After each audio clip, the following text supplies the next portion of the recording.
नमस्कार, खबर उत्तराखंड में स्वागत है आपका। मैं हूं आपके साथ सपना दीपक मद्देशिया। बुलेटिन की शुरुआत करेंगे। अल्मोड़ा आयुर्वेद एवं यूनानी विभाग द्वारा पुरानी कलेक्ट्रेट मल्ला महल अल्मोड़ा में अंतर्राष्ट्रीय योग दिवस मनाया जा रहा है और 10वें अंतर्राष्ट्रीय योग दिवस का थीम स्वयं व समाज के लिए योग के रूप में पूरे विश्व जगत में भव्य रूप से मनाया गया। योग हमारे शारीरिक, मानसिक और आध्यात्मिक तंत्र को संतुलित कर शरीर और मस्तिष्क में एक सकारात्मक ऊर्जा का निर्माण करता है।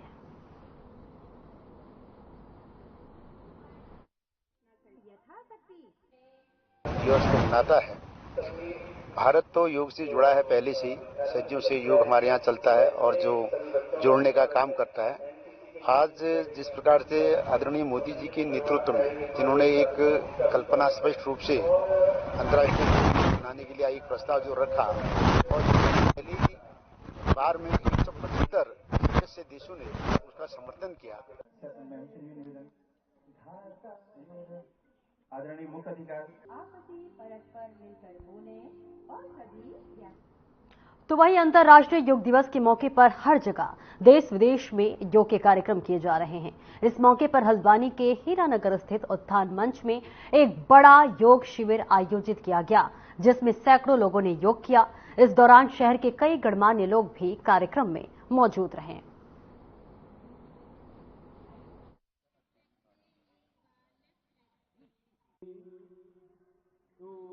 ये सर्वप्रथम सभी को अंतर्राष्ट्रीय योग दिवस की हार्दिक शुभकामनाएं हैं। जिस प्रकार से हमारे प्रधानमंत्री आदरणीय नरेंद्र मोदी जी ने पूरे विश्व पर योग को एक पहचान दिलाई है और पूरा विश्व आज के दिन को अंतर्राष्ट्रीय योग दिवस के रूप में मना रहा है।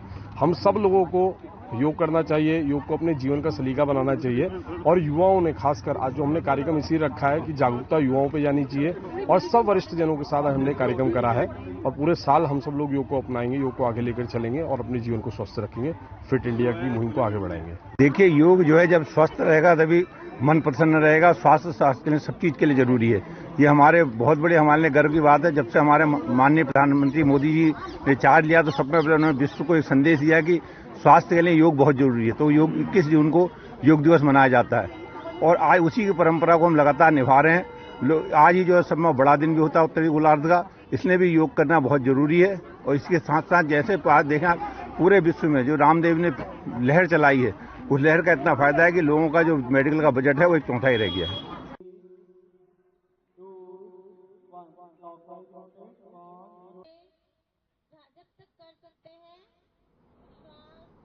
तो वहीं 10वें अंतर्राष्ट्रीय योग दिवस के अवसर पर राजधानी देहरादून के परेड ग्राउंड में आयुष विभाग ने भव्य आयोजन किया। इस दौरान आयुष मंत्री सुबोध ओनियाल संग राजपुर विधायक खजान दास और देहरादून के निवर्तमान मेयर सुनील ओनियाल गामा ने उत्तराखंड आयुर्वेद कॉलेज के छात्रों और अध्यापकों के साथ मिलकर योग किया। वह इस बीच आयुष मंत्री सुबोध ओनियाल ने कहा कि पूरा विश्व योग की महत्वता को समझ रहा है। साथ ही उन्होंने कहा कि योग ने हमारे देश के लाखों नौजवानों को विश्व भर में रोजगार देने का काम भी किया है।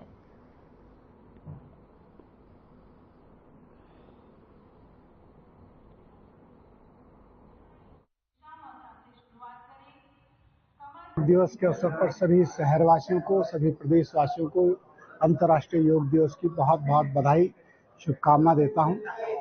अंतर्राष्ट्रीय योग दिवस मनाने के लिए अपने प्रधानमंत्री आदरणीय नरेंद्र मोदी जी का भी बहुत बहुत धन्यवाद, आभार व्यक्त करते हैं कि उन्होंने योग की पहचान के माध्यम से पूरे भारत को जो है पूरे विश्व में योग की महत्ता को समझा और समझाया। अपने प्रधानमंत्री जी का बहुत बहुत धन्यवाद, आभार व्यक्त करते हैं। और आज जो है अंतर्राष्ट्रीय योग दिवस के अवसर पर मैं सभी अपने शहरवासियों से अनुरोध करता हूं कि अपने लिए भी कुछ समय अपने स्वास्थ्य के लिए निकालना चाहिए। राष्ट्रीय योग दिवस की सबको बहुत बहुत शुभकामनाएं। और आज जिस तरह से आप देख रहे हैं कि आज जिस योग को हमारे हमारी भारतीयता में, हमारे देश में बरसों से ऋषि मुनियों के द्वारा जिसकी शुरुआत की गई और पूरे देश ने इसको अपनाया, आज पूरा विश्व इसकी महत्ता को समझ रहा है। तो कहीं ना कहीं ये भारतीयता और भारतीय संस्कृति की स्वीकार्यता पूरी दुनिया में हुई है और जिससे आज सैकड़ों देश योग दिवस मना रहे हैं और योग के माध्यम से अपने मन को, अपने शरीर को, अपने मस्तिष्क को स्वस्थ रखने के लिए जिससे योग को उन्होंने एक माध्यम बनाया।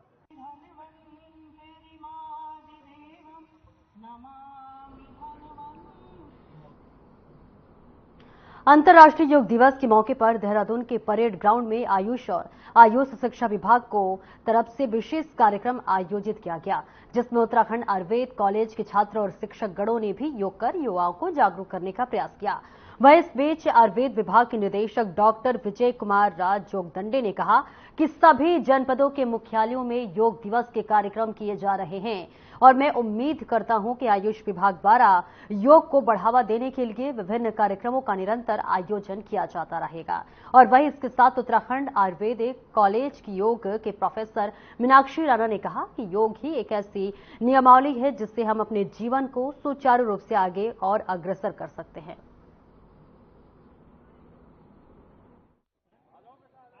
हाँ, 10वां अंतर्राष्ट्रीय योग दिवस का आयोजन पूरे प्रदेश भर में किया जा रहा है। मुख्य कार्यक्रम आदि कैलाश में किया जा रहा है। वहां पर माननीय मुख्यमंत्री जी की उपस्थिति में कार्यक्रम संपन्न हो रहा है। उसके अलावा सभी जनपदों के मुख्यालयों में कार्यक्रम किया गया। आज देहरादून जनपद मुख्यालय में कार्यक्रम का आयोजन किया गया। माननीय केंद्रीय कैबिनेट मंत्री जी के द्वारा इसमें प्रतिभाग किया गया। साथ में माननीय विधायक जी के द्वारा भी इसमें प्रतिभाग किया गया। बड़ी संख्या में जनपदों में विभिन्न कार्यक्रम हो रहे हैं। मैं उम्मीद करता हूँ योग को बढ़ाने के लिए ऐसे कार्यक्रमों का निरंतर आयोजन विभाग द्वारा किया जाता रहेगा। आज के कार्यक्रम के लिए सभी जनपदीय अधिकारियों को, सभी प्रतिभा को बहुत बहुत शुभकामनाएं। ये कहना चाहूंगी कि ये हमारे उत्तराखंड का सौभाग्य है कि यहाँ पर योग दिवस को इतनी अच्छी तरह से मनाया जाता है, एक उत्सव की तरह, और सभी लोग बहुत अच्छे से यहाँ पर प्रतिभाग करते हैं।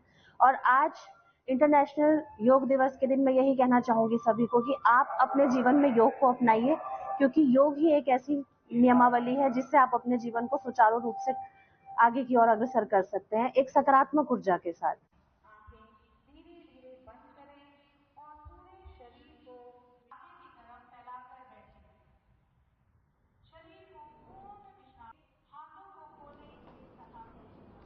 तो वही कैबिनेट मंत्री गणेश जोशी की गाड़ी योग कार्यक्रम में जाते हुए दुर्घटनाग्रस्त हो गई। दरअसल कार्यक्रम में जाते समय मंत्री और पुलिस स्कॉट की गाड़ी आपस में टकरा गई। घटना देहरादून के बहल चौक की बताई जा रही है। गनीमत रही कि हादसे में कैबिनेट मंत्री को चोटें नहीं आई।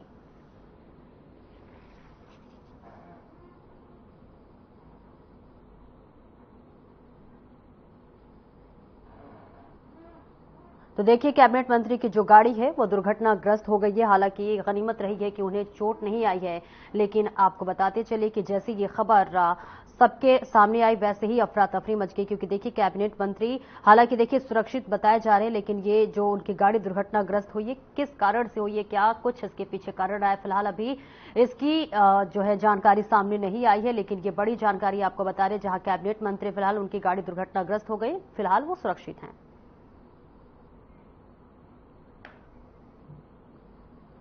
तो वहीं 10वें अंतर्राष्ट्रीय योग दिवस में युवाओं का भी भरपूर योगदान देखने को मिला। वहीं देहरादून में आयोजित हुए विशेष कार्यक्रम में उत्तराखंड आयुर्वेदिक कॉलेज के छात्रों ने भी बढ़ चढ़कर हिस्सा लिया और योग को बढ़ावा देने के लिए प्रदेश के सभी लोगों से अपील की। इस बीच उत्तराखंड आयुर्वेद कॉलेज की छात्रा अरुणिमा शर्मा ने कहा कि युवाओं को शारीरिक और मानसिक स्वास्थ्य के लिए योग जरूर करना चाहिए ताकि सब निरोग रह सकें। वहीं इसके साथ उत्तराखंड आयुर्वेद कॉलेज की छात्रा शीतल रसाइले ने कहा कि योग शारीरिक और आध्यात्मिक बुद्धि के लिए बहुत उपयोगी है।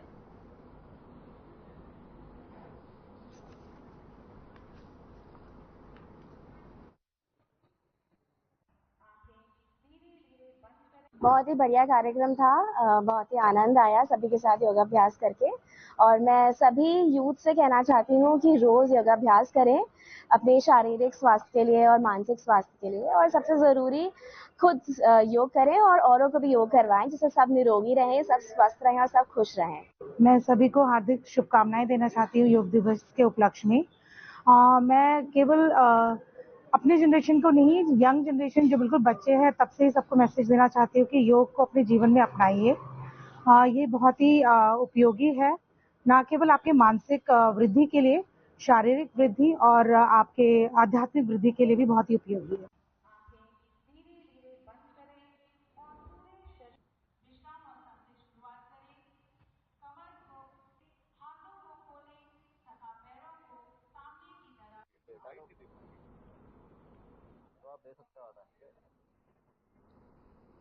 तो वहीं उपचुनाव को लेकर कांग्रेस तैयारियों में जुट गई है। मंगलौर प्रत्याशी काजी निजामुद्दीन ने नामांकन पर्चा भर दिया है। तो वहीं प्रदेश प्रवक्ता शिषपाल सिंह बिष्ट ने बताया कि कांग्रेस के प्रत्याशी लगातार जनता की सेवा कर रहे हैं और जनता के मुद्दों को उठा रहे हैं। उन्होंने कहा कि पिछले दिनों कांग्रेस के प्रदेश अध्यक्ष करण माहरा बद्रीनाथ में भी बैठकें करने आए हैं।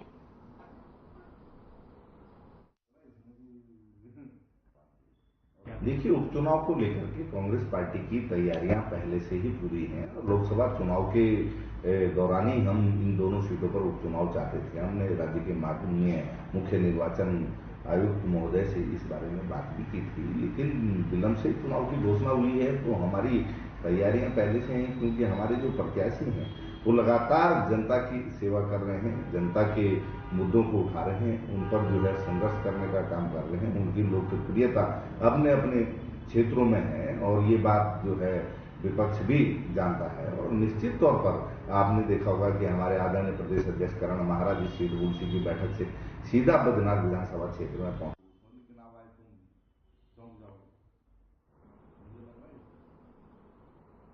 तो वहीं मंगलौर विधानसभा में होने वाले उपचुनाव में बीजेपी प्रत्याशी बनाए गए करतार सिंह भड़ाना ने नामांकन दाखिल करने के बाद नारसन से मंगलौर तक विशाल रोड शो किया। रोड शो में बीजेपी के पूर्व कैबिनेट मंत्री स्वामी यतीश्वरानंद, बीजेपी जिलाध्यक्ष शोभाराम प्रजापति सहित बीजेपी के कई दिग्गज नेता शामिल हुए। रोड शो में पहुंचे हुए पूर्व कैबिनेट मंत्री स्वामी यतीश्वरानंद ने कहा कि इस बार मंगलौर में कमल खिलाना तय है।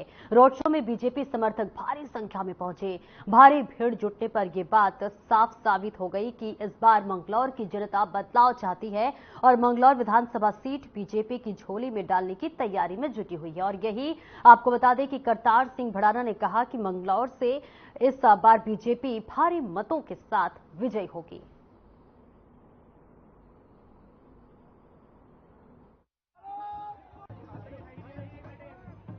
पार्टी में कोई लड़ता है, किसी पार्टी में कोई लड़ता है, इसमें खाली मैं नहीं लड़ रहा। मोदी जी का विकास और मुख्यमंत्री का प्यार और युवा सरकार भी काम कर रही है। अब तक जो है काजी हाजी का बता, दो पहलवान आपस में समझौता कर लें कि या तो मैं पिटूंगा, लेकिन कोई पहलवान आए तो उसे झूठ बोल के भगा देना। तो यहाँ तो ये हो रहा है कि यहाँ पे जब कोई कैंडिडेट आता है उसको कैंडिडेट वाले ही भगा देते हैं। मंगलौर के प्रत्याशी हैं भाई करतार सिंह भड़ाना जी। आज उनका नॉमिनेशन किया गया, उसमें माननीय मुख्यमंत्री जी आए थे, हमारे प्रदेश के अध्यक्ष आदरणीय महेंद्र भट्ट जी आए थे और जो हमारे यहाँ के सांसद है भाई त्रिवेंद्र रावत जी और हमारे सभी विधायकगण आज सुबेरे उस नामांकन में सम्मिलित थे। उसके बाद एक रोड शो का कार्यक्रम विधानसभा मंगलौर में किया गया था, लेकिन आज रोड शो का उत्साह देखकर, इस क्षेत्र की जनता का जो उत्साह देखकर ऐसा लगता है कि अब की बार मंगलौर की जनता ने ये तय कर लिया कि यहाँ से भारतीय जनता पार्टी के प्रत्याशी को बनाना है।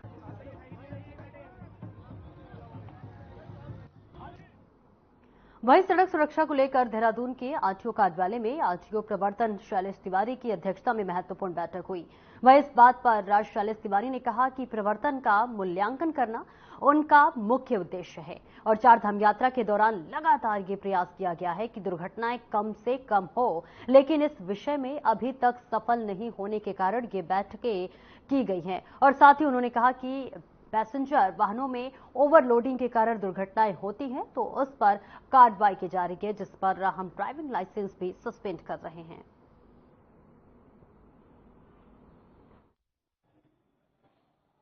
अभी हमने बैठक ली थी पूरे संभाग के, इसमें इन्फोर्समेंट ऑफिसर्स थे परिवहन विभाग के। हमारा मेन पर्पस था कि जो इन्फोर्समेंट है वो कैसा चल रहा है उसका मूल्यांकन करना हमारा मेन पर्पस था।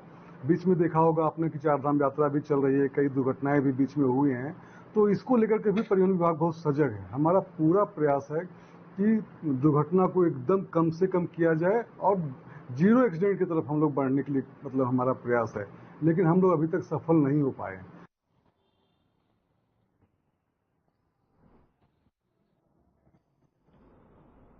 तो वही खबर जनपद उधम सिंह नगर से है। यहां पर जसपुर सिंह सभा श्री गुरदास साहिब परिसर में राष्ट्रीय स्तर पर 3 दिन तक किसान महापंचायत चली। इस मौके पर जसपुर पहुंचने पर भारतीय किसान यूनियन के वरिष्ठ प्रदेश उपाध्यक्ष प्रेम सिंह सहोला सहित भाकियों के अनेक पदाधिकारियों ने फूलमाला पहनाकर और शरोबा भेंट कर क्षेत्र के किसानों का जोरदार स्वागत किया। वह इस संबंध में भाकियों के वरिष्ठ प्रदेश उपाध्यक्ष प्रेम सिंह सहोता ने जानकारी देकर बताया कि पावन नगरी हरिद्वार में 3 दिन का किसान महाकुंभ था, जो हर साल की भांति इस साल भी हरिद्वार की लाल कोठी स्थान पर आयोजित किया गया और ये राष्ट्रीय स्तर पर होती है, जिसमें देश भर के किसान अपने अपने क्षेत्र की समस्याएं महापंचायत में रखते हैं और उन समस्याओं पर गहरा मंथन किया जाता है।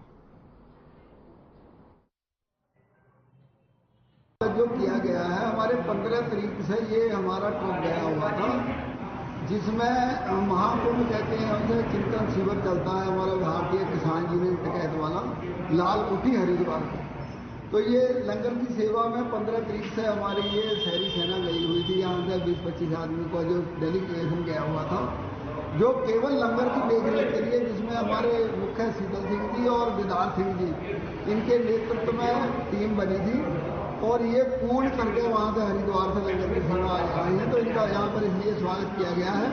3 दिन बाद शिविर चलता है, राष्ट्रीय शिविर महाकुंभ के नाम से भी जाना जाता है। तो वही भीमताल में पर्यटकों को अपनी ओर आकर्षित करने वाली भीमताल झील में जमी सिल्ट को सिंचाई विभाग ने निकालने का काम शुरू कर दिया है। आपको बता दें कि इस साल बारिश नहीं होने से और झील के आसपास के नाले से आने वाले सिल्ट के कारण झील में 3 से 4 इंच तक सिल्ट जमा हो गई है और इस कारण झील के अंदर से निकलने वाले जलस्रोत भी सूखने लगे हैं। झील की सफाई होती है तो हम लोगों ने दो प्राकलन लगभग 1485 और 1490 के जिलाधिकारी का प्रेषित किए हैं। अभी स्वीकृति उन पर अपेक्षित है, लेकिन मानसून को देखते हुए और दूसरा झील के लेवल को देखते हुए हमने आज से कार्य प्रारंभ कर दिया गया है और जितना मौसम हमारा साथ देगा हम झील की सफाई करेंगे।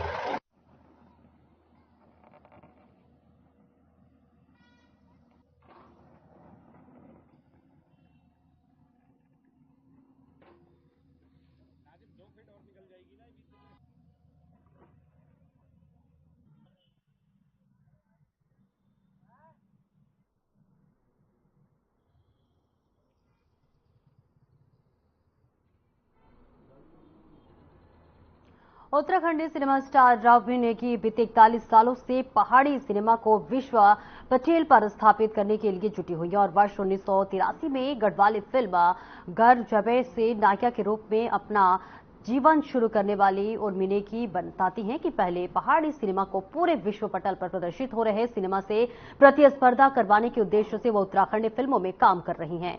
आपको बताते चले कि सवेरे धाम को अपार सफलता के बाद भाग 2 के रूप में उन्होंने वही गढ़वाली फिल्म में निर्माण किया है, तो वही जिसका लेखन, निर्देशक और निर्माण स्वयं ही है।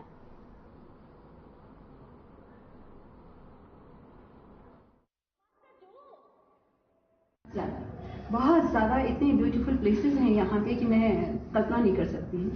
स्विट्जरलैंड मैंने देखा है, बहुत सारी पूरी दुनिया देखी है, लेकिन हमारे उत्तराखंड की लोकेशंस उनसे कोई कम नहीं है। लेकिन सिर्फ एक कमी जो नज़र आती है वो है कि रास्ते वहाँ तक पहुँचना दुष्कर है। नहीं तो हमारे यहाँ पर इतना बढ़िया बहुत सुंदर यहाँ पे बुग्याल, पता नहीं इतनी अच्छी लोकेशन, मुंशियारी बहुत अच्छी है, बहुत सारी जगह बहुत अच्छी हैं, लेकिन वहाँ तक पहुँच। प्रदेश भर के वन पंचायतों के सरपंचों ने देहरादून के वन मुख्यालय में प्रदर्शन किया और इस दौरान सभी सरपंचों ने अपनी लगभग 32 मांगों को लेकर उत्तराखंड विभाग के हॉफ डॉक्टर धनंजय मोहन के साथ चर्चा भी की।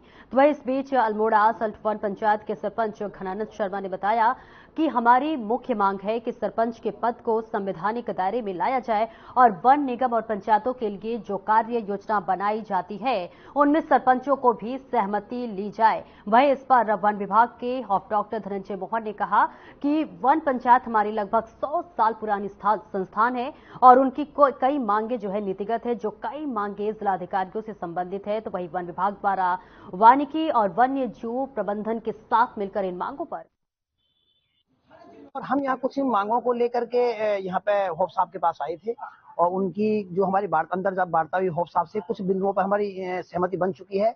अब बाकी गेंद जो है जो उत्तराखंड के मुख्यमंत्री हैं, सूबे के मुख्यमंत्री हैं और हमारे जो कर्मठ वन मंत्री जी हैं उनके पाले में गेंद चली गई है। उनको क्या डिसाइड लेना है, क्या कैसा उन पर विचार करना है, कैसे वो प्रस्ताव कैबिनेट में पास होंगे, हम केवल इसकी इंतजारी कर रहे हैं। अगर इस पर सहमति नहीं बनती तो आने वाले समय में एक बहुत बड़ा जन आंदोलन इस के खिलाफ किया जाएगा, जो सरकार और वन विभाग को भुगतना पड़ेगा। हमारी मुख्य मांग है कि सरपंच के पद को संवैधानिक दायरे में लाया जाए और प्रदेश में परामर्शदात्री समिति का जल्द से जल्द गठन किया जाए और उनमें परामर्शदात्री समिति में सरपंच लोग शामिल हों और कोई भी प्रदेश की जो कार्य योजनाएं बनती हैं, जो वन निगम के लिए बनती हैं या वन पंचायतों के लिए बनती हैं, तो उनमें सरपंचों की सहमति ली जाए। देखिए वन पंचायत बहुत पुराना हमारा इंस्टीट्यूशन है, लगभग 100 साल पुराना, और उनकी जो मांगे थी, कई मांगे ऐसी थी जो कि नीतिगत थी और कई मांगे हैं जो जिलाधिकारियों से संबंधित हैं, क्योंकि प्रशासनिक नियंत्रण जो है इनका पूरी जिलाधिकारियों के पास होता है, और कुछ मांगे थी जो वन विभाग से सीधे संबंधित थी। तो हमने सब डिस्कस किया है और हमारे जो सरपंच लोग जो आए थे वो सेटिस्फाइड भी हुए हमारे से। जो तो वही मानसून सीजन को देखते हुए पौड़ी पुलिस ने अपनी एसडीआरएफ और राज्य पुलिस की टुकड़ी को जो है अलर्ट कर दिया है। एडिशनल एसपी जया बालूनी ने जानकारी देते हुए बताया कि ऋषिकेश, लगभग झूला और उसके आसपास के इलाकों में विशेष सतर्कता बरती जा रही है और साथ ही उन्होंने कहा कि मानसून सीजन में आपको बताते चले कि जनपद पौड़ी में हादसे होने वाली जगहों को लेकर तैयारियां पूरी कर ली गई है। जैसे कि अब आने वाले समय में अब मानसून की बारिश शुरू हो जाएंगी, इसके मद्देनजर जो एसएसपी महोदय द्वारा उनके द्वारा भी निर्देशित किया गया है कि जहां पर भी पानी अधिक आने के चांसेस रहते हैं वहां पर लगातार ड्यूटी नियुक्त रहेंगी, मोबाइल में ड्यूटीज रहेंगी। साथ ही साथ जो जल पुलिस है और एसडीआरएफ की टीम है उनको भी अलर्ट पे रखा जाए। तो वही सरकारी भूमि पर अवैध निर्माण लगातार जारी है। स्थानीय प्रशासन ने नोटिस देकर काम को रुकवाया है। तो वही सूचना के बाद हरकत में आए नगर पंचायत लाल कुआं के अधिशासी अधिकारी ने तहसील कार्यालय लाल कुआं के संयुक्त तत्वाधान में अवैध अतिक्रमणकारी को नोटिस दिया है। आपको बता दें, तहसीलदार मनीषा बिस ने जानकारी देते हुए बताया कि यह भूमि राजस्व विभाग की है, मगर नगर पंचायत लाल कुआं शुरू में इसका देखरेख करता रहा है, जिसके बाद से संयुक्त कार्रवाई के तहत नगर पंचायत द्वारा अतिक्रमणकारी को नोटिस दिया जा चुका है। देखिए, जैसा कि इस संबंध में समाचार पोर्टलों के माध्यम से स्थानीय इसमें ज्ञात हुआ था कि वहाँ पे निर्माण चल रहा है, तो उसमें जब चेक करवाया गया तो श्री त्रिलोक सिंह नामक व्यक्ति हैं, उनका परिवार वहाँ पूर्व से निवास करता है उस स्थल में, और वो लोग वहाँ पे अपने पुराने मकान को तोड़ के जो भी इनका था और उसके स्थान पर नया बना रहे हैं।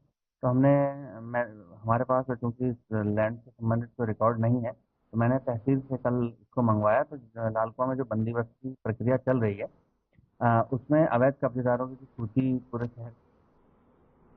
अंतर्राष्ट्रीय योग दिवस के अवसर पर देहरादून के बहुउद्देशीय भवन परेड ग्राउंड में योग कार्यक्रम आयोजित हुआ।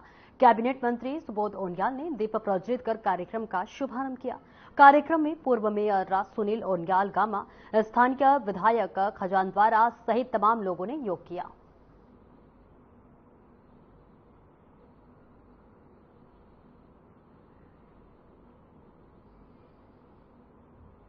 और अब खबर हरिद्वार से है, जहां अघोषित बिजली कटौती से परेशान होकर यूथ कांग्रेस के कार्यकर्ताओं ने धनौरी बिजली पर घेराव किया और इस प्रदर्शन के बाद से ग्रामीणों में आक्रोश देखने को मिल रहा है। और इसी के साथ आपको बता दें कि जिसमें उन्हें लगातार परेशानियों का सामना करना पड़ रहा था, और इस बीच ये भी आपको बता दें कि लगातार इसके लिए युवाओं के द्वारा प्रदर्शन किया जा रहा है। विद्युत विभाग के अधिकारियों की देखिए लापरवाही अब बर्दाश्त नहीं की जाएगी, ऐसे लगातार युवाओं के जरिए कहा जा रहा है।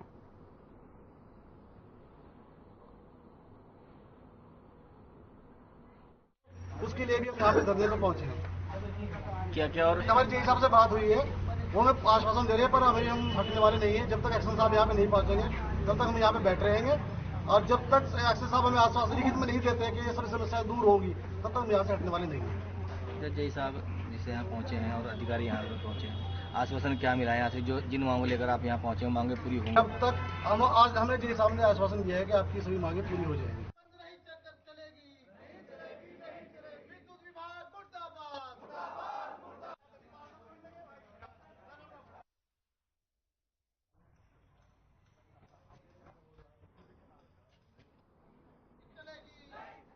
और बढ़ते अगली खबर की ओर और अगली खबर मंगलौर से है, जहां पर आपको बता दें कि मंगलौर पर उपचुनाव होने वाला है, जिसके लिए प्रत्याशी लगातार घर घर जाकर जो है वोट के लिए अपील कर रहे हैं। तो वहीं 10 जुलाई को होने वाले उपचुनाव में सभी दलों के प्रत्याशी अब दिन रात विधानसभा क्षेत्र के गांव-गांव जाकर वोट मांगने का काम कर रहे हैं।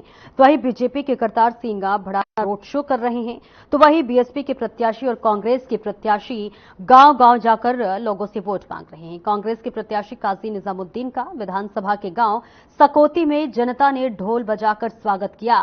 तो वहीं काजी निजामुद्दीन ने कहा कि बीजेपी सरकार में किसी को बोलने नहीं दिया गया, मगर उत्तराखंड के सदन में उन्होंने ही किसानों और गरीबों की बात उठाने का काम किया है। उन्होंने कहा कि जब से बीजेपी सरकार आई है तब से युवाओं को रोजगार नहीं मिल रहे हैं और साथ ही सभी पेपर लीक मामले सामने आ रहे हैं।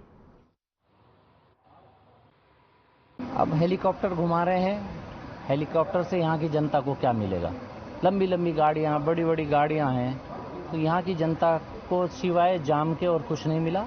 रहा सवाल इसका कि भारतीय जनता पार्टी ने यहाँ पर चुनाव लड़ने की उम्मीद छोड़ दी थी। लगता है यहाँ किसी कार्यकर्ता ने टिकट भी नहीं मांगा, तो जाकर कई प्रदेशों पार से उनको यहाँ लाकर चुनाव लड़ाया है। तो बीजेपी की ये कार्यकर्ताओं की और उनकी ये विफलता, उनकी तैयारियों की विफलता है कि उनका यहाँ से तो आज प्रोग्राम जो कांग्रेस के प्रत्याशी का काजी निजामुद्दीन का रही। इस गांव की बात, इस गांव में तो अगर किसी ने कुछ करा तो काजी निजामुद्दीन नहीं करा, और न तो कुछ करा ही नहीं। जो पूर्व विधायक थे उनके द्वारा भी कहा जाता है कि काफी विकास कार्य कराए गए। हाँ, पूर्व विधायक ने मेरे ख्याल में 50 मीटर बनाई थी कुल, वह कुछ वहाँ घेर दिया, कुछ वहाँ आगे, कुछ न करे नहीं बेचारे ने। यहाँ तो अगर योगा। और मेरे साथ इस बुलेटिन में इतना ही। खबरों का सिलसिला आगे भी जारी रहेगा। दीजिए इजाजत, नमस्कार।